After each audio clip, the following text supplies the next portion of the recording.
Welcome back, everyone, to Faithful Hands Healing Hearts.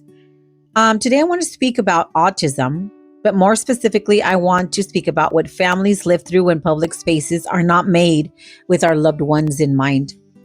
Autism is not bad behavior, it is not spoiled behavior, it is not a child, teenager, or adult acting out just to make things difficult. Many behaviors that people mistake for disrespect are actually signs of distress. They may be overwhelmed, they may be overloaded, they may be trying to communicate in the only way their body and nervous system can manage in that moment. And there's a difference between a tantrum and a meltdown. A tantrum is usually goal driven. A child may want something, not want to do something, or may be trying to get a reaction. But an autistic meltdown is different. A meltdown is not manipulation, it is not disrespect. A meltdown is not a performance. A meltdown happens when the brain and body become overwhelmed beyond what the person can handle. It can be caused by loud noises, bright lights, crowds, confusion, unexpected changes, waiting too long, too much talking, too much touching, or simply too much happening all at once. And then when that happens, that person is not giving you a hard time, they are having a hard time. That is what people need to understand. For families like mine, isolation becomes part of life, not because we want to stay home, not because we want to not to participate in the world, but because the world often makes it almost impossible. We cannot simply go to the grocery store without thinking about the noise, the lights, the crowds, the waiting, the judgment, and the stares.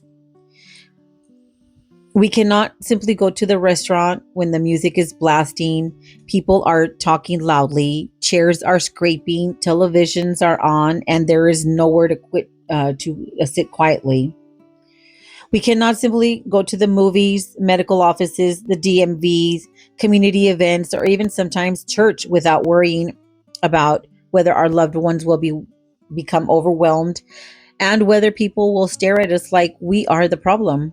Families like ours do not need pity. We need understanding. We need quiet options. We need patience. We need public spaces that recognize that not every disability is visible. We need people to stop judging what they do not understand. And I want to say this clearly. After school, many families face what feels like a cliff. When our children are young, they may be they may be school services, therapies, programs, routines, and the structured support in some schools. But as they get older, especially after they leave school, many of those supports disappear. And then what?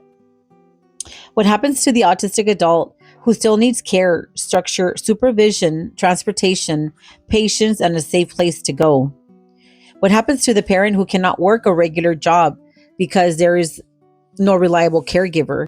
What happens when there is no daycare, no adult program, no community support, no respite, no no safe place, and no real help? The truth is, many families are left alone, and I mean alone.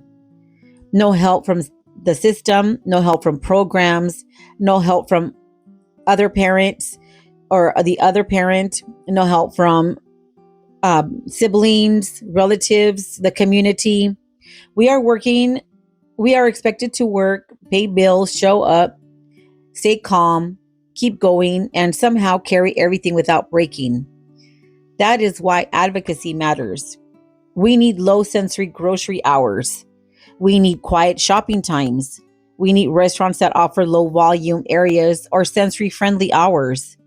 We need medical offices and DMVs that understand waiting rooms can be overwhelming. We need churches and community spaces that welcome families instead of making them feel watched, judged, or pushed out. Imagine a community where families with autistic children, teens, and adults could go somewhere without fear. Imagine a grocery store that dimmed the lights for 1 hour. Imagine a restaurant that lowered the music. Imagine a waiting room with a quiet corner. Imagine a church that offers a sensory friendly space. Imagine a community center built with autism and disabilities in mind. This is not asking for special treatment. This is asking for access. That is asking for asking for dignity. That is asking for families like mine and loved ones like Isaiah to be seen as human beings who deserves to belong. Because autism does not end with childhood. When childhood ends, autistic children become autistic teenagers, they become autistic adults, and families still need support. So, the next time you see someone struggling in public, please do not assume bad behavior. Pause. Ask yourself, could this person be overwhelmed? Could this family be doing the best they can? Could kindness help more than judgment? Because sometimes one rude stare can break a parent's heart, but one kind word can help them breathe again. This is why I advocate, not for pity, not for attention, but for awareness, understanding, and change. Autism deserves understanding, families deserve support, and our loved ones deserve dignity. Thank you so much. Until next time, peace.